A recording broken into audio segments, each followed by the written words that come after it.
or already will be going to file a discrimination claim, or I can't think of a better word than this, I'll put it in the captions, but towards my manager and towards the people at that workplace. And so when I read it, and it basically was like an NDA, I was like, oh my God, wow. It was the first real acknowledgement of them on their part of what they had done to me. And it was, I wouldn't wish it on my bitterest enemy.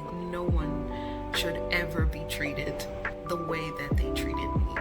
It was incredible. I could not believe you could treat people like this. And I wasn't the only one experiencing the things I was experiencing. There was someone else who was there at the time who was going through it too, who was experiencing it too. And she was kind of blinded to how my manager was completely behind much of it. It started at the top, and it was just incredible that in this day and age people can treat other human beings the way that they do, and they expect them to show up back to work and nothing happened. I would say, if I had to describe it, and I know it was a spirit behind the racism that I experienced there, the racism that I experienced at the art studio that I was at as well, but it's a spirit behind that. But I would say that it was a modern day antebellum environment, that workplace. That's if I had to describe it.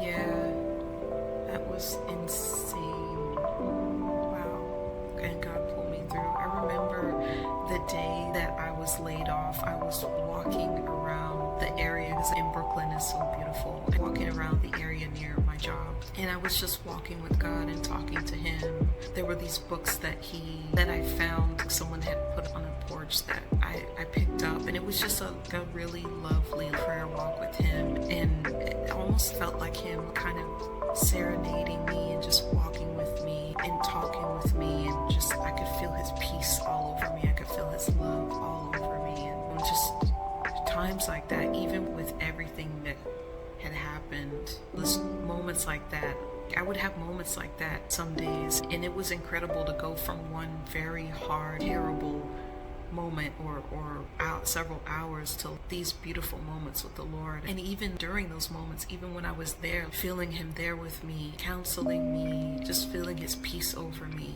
and his grace over me, just a beautiful thing. And I could feel myself going deeper in him. And shortly after that, normally people go and they file unemployment after they're laid off or let go or whatever happens with the job. So I went ahead and did that, and I found out about this self-employment program through Department of Labor.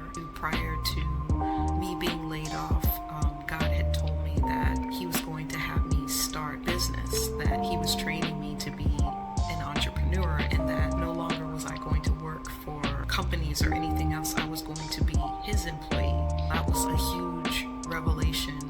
I was like, oh God, I had heard of people who were doing this, watching people on YouTube who were doing this, and incredible things for God, and just allowing him to move them. I never thought of me being one of those people, and that was incredible. So sometime in maybe early June where he told me this, and then fast forward to me being let go in July, early August is when I found out about that self-employment program. So it was like God was just, the dots were just lining up. He was just lining everything up.